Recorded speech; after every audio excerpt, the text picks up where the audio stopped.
Welcome, Bout Betters. Decent contender series fights last night. I broke even again. Lopes had some bad coaching in there, and he decided to crush his own dreams and dry snitch on himself. He's young, and it was his first loss, so somehow I think he might get another chance. This is not a horrible card. It just has horrible prices on almost all the favorites in the event.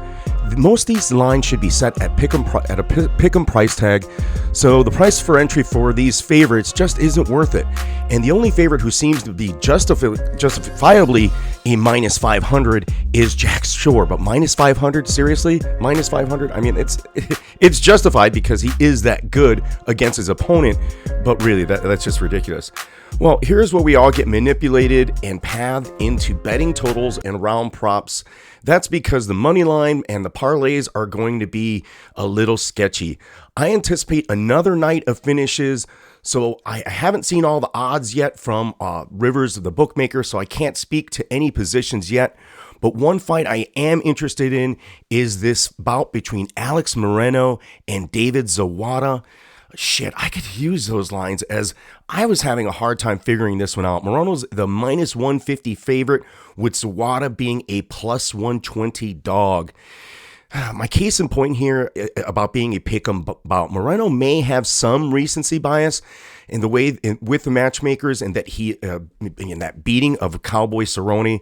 I was on the Cowboy side, by the way. You could and should take a look at your other YouTube channel's favorite previews of fighters as well as matchups and our predictions.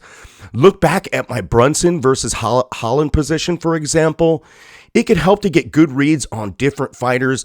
I use Bert Mma in this fashion, for example. Kid is prolific. He's blowing up. He covers all the fights, and he categorized them, so you could easily go back and look at where he stood and what he said on a particular bout. And you could do that, hopefully, with my channel as well.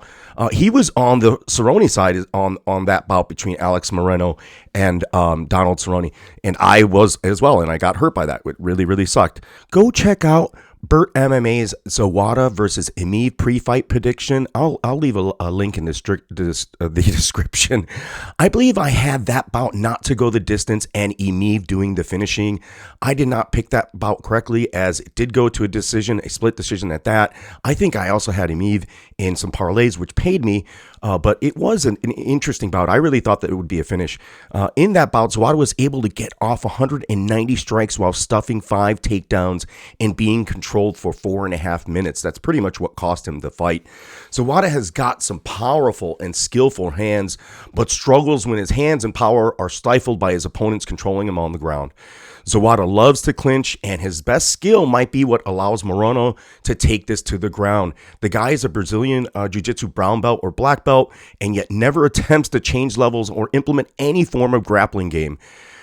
Just like Barboza last week, the guy has a Brazilian Jiu-Jitsu black belt. He had opportunities to grab Giga, but he was already weakened from the get-go and wasn't able to grasp or take him down at all. Lately, if you get touched early in a fight at the elite level, you're at an immediate disadvantage. The era of feeling out opponents at the top level is over. You get hit with a couple calf strikes or a body shot, and even if you block it, you are at that moment compromised. So that's just my opinion. It seems to have been happening that way. Morono is a savvy veteran, and Zawada is a vicious guy too. But Morono has a lot more octagon experience. He's been in there with strikers before that are similar to Zawada. He will take a strike. He will take some risk to try to get in there. Zawada will have a height and reach advantage to try to keep Morono away, try to keep him at range, which he can do. But this is the apex again, and he likes to clinch as well. So this is where Morono is going to have his opportunity to change levels and the course of this bout. And that's why he's the minus 150 price tag. He has that grappling advantage. Bert Mma with Morono, by the way, by decision. My initial impression was also of Morono by decision, but I don't like the price. So I'm going to parlay Morono probably with Jack Shore to get to plus 100. I'm going to hit him possibly also with Modestas Bukauskas and try to get that at plus 174. I can be content with these spots. I'm not positive yet. Again, thank you for anybody who's watched this stuff. Like and subscribe. Go check out Bert Mma. He doesn't need any more subscribers. That kid's blowing up. Hopefully he doesn't get too angry about me using his name and stuff like that in this content. It's all just for fun and respect. I respect that kid. That kid's really, really good. So like and subscribe, hit the notification buttons, go back and look at my old videos, go back and look at your other favorite YouTube's videos on their predictions for this weekend, and maybe it'll help you. Thanks.